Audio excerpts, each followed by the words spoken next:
नमस्ते दोस्तों, आज हम एक ऐसी टेक्नोलॉजी के बारे में बात करेंगे जिसे हम रोजाना इस्तेमाल करते हैं, लेकिन शायद हमें इसकी पूरी जानकारी नहीं है। जब भी आप अपने फोन या कंप्यूटर पर google.com, facebook.com या कोई भी वेबसाइट खोलते हैं तो पीछे एक शानदार सिस्टम काम कर रहा होता है और इसका नाम है DNS। तो चलिए समझते हैं कि DNS क्या है और ये कैसे काम करता है। हर हाथ में मोबाइल है, लेकिन हर दिमाग में टेक्नोलॉजी नहीं। ये वीडियो उन लोगों के लिए नहीं है जो सिर्फ स्क्रॉल करते हैं, ये वीडियो उन लोगों के लिए है जो समझना चाहते हैं। टेक GVS सिर्फ एक चैनल नहीं, एक पहचान है। यहाँ हम आपको सिर्फ जानकारी नहीं देते, यहाँ हम समझ बनाते हैं। चाहे AI हो, नई टेक्नोलॉजी हो या भविष्य की सिस्टम, टेक GVS पर हर चीज पूरी गहराई, पूरी डिटेल और पूरे दम के साथ, ताकि जब आप टेक्नोलॉजी पे बात करें लोग सुने, क्योंकि आपको पता होगा कि आप क्या बोल रहे हैं। अगर आपको भी ऊपर ऊपर से नहीं अंदर तक जानना है तो टेक GVS आपके लिए है। चैनल को सब्सक्राइब करें, बेल आइकन को ऑल पर सेट करें, क्योंकि यही से शुरू होता है टेक्नोलॉजी पर आपका कंट्रोल। तो चलिए टेक GVS के साथ शुरू करते हैं। अगर आपको कोई और चीज चाहिए तो बेझिझक बताइए।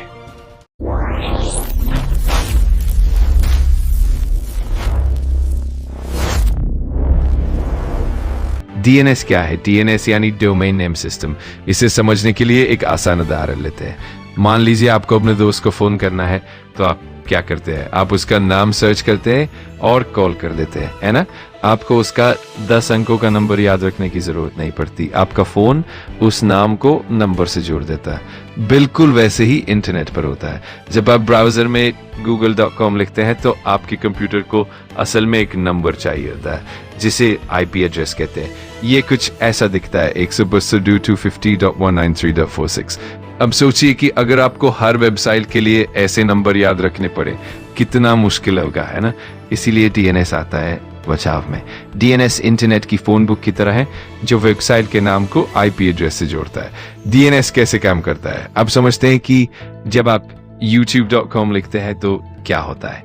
ये प्रक्रिया थोड़ी लंबी है, लेकिन बहुत दिलचस्प है। स्टेप 1, ब्राउजर कैश चेक करता है। सबसे पहले आपका ब्राउजर अपनी मेमोरी में देखता है कि क्या उसने पहले ये वेबसाइट खोली है।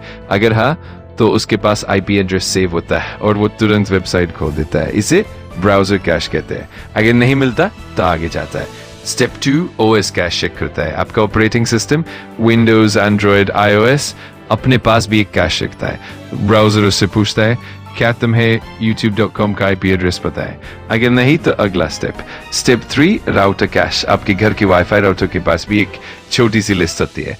अगर उसके पास भी जवाब नहीं है तो अब बाहर की दुनिया में जाने का समय आ गया। स्टेप 4, ISP का DNS रिजॉल्वर।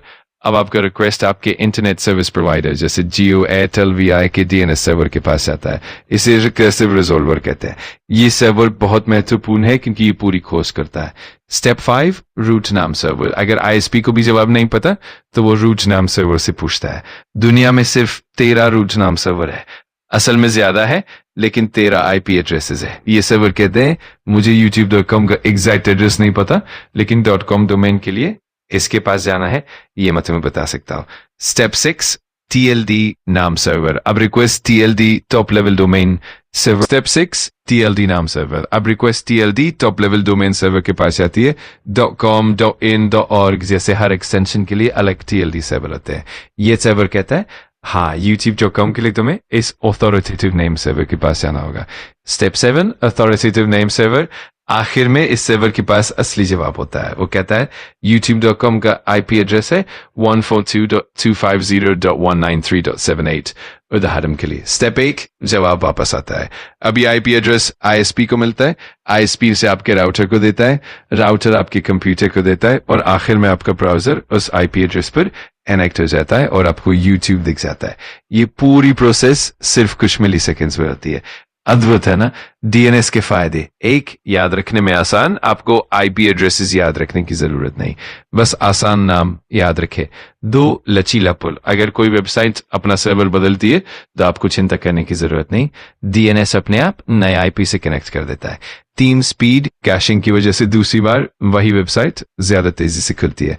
4, load balancing. बड़ी वेबसाइट्स के पास कई सर्वर होते हैं, DNS आपको सबसे नजदीकी या काम कर रहे सर्वर से जोड़ता है। DNS के प्रकार: पब्लिक DNS सर्वर, इन्हें कोई भी इस्तेमाल कर सकता है। उदाहरण Google DNS 8.8.8.8, Cloudflare DNS 1.1.1.1। Private DNS server कंपनियां अपने इंटरनल नेटवर्क के लिए इस्तेमाल करती है। आप चाहे तो अपने फोन या कंप्यूटर में DNS बदल भी सकते हैं। कभी कभी इससे इंटरनेट तेज भी हो जाता है। DNS के साथ समस्या है, DNS सर्वर डाउन हो जाए तो अगर आपके ISP का DNS सर्वर काम ना करे तो आप कोई वेबसाइट नहीं खोल सकते, इसीलिए लोग बैकअप DNS सर्वर इस्तेमाल करते हैं। DNS स्पूफिंग, पॉइजनिंग, हैकर्स कभी कभी DNS तो गलत IP एड्रेस देने की कोशिश करते हैं, इसीलिए DNSSEC, DNS सिक्योरिटी जैसी सुरक्षा विशेषता है। स्लो DNS रिस्पॉन्स, अगर DNS सर्वर धीमा हो तो वेबसाइट धीमी लोड होती है, इसीलिए तेज DNS प्रोवाइडर चुनना जरूरी है। तो दोस्तों ये थी DNS, डोमेन नेम सिस्टम। हमने देखा कि कैसे एक आसान नाम के पीछे एक पूरी जटिल लेकिन शानदार प्रणाली काम करती है। अगली बार जब आप कोई वेबसाइट खोले तो याद रखिएगा कि आपके एक क्लिक के पीछे कितने सारे सर्वर मेहनत कर रहे हैं। अगर आपको ये वीडियो पसंद आया हो तो लाइक करें, शेयर करें और चैनल को सब्सक्राइब करें। कमेंट में बताइए कि आप कौन सा DNS सर्वर इस्तेमाल करते हैं। मिलते हैं अगली वीडियो में।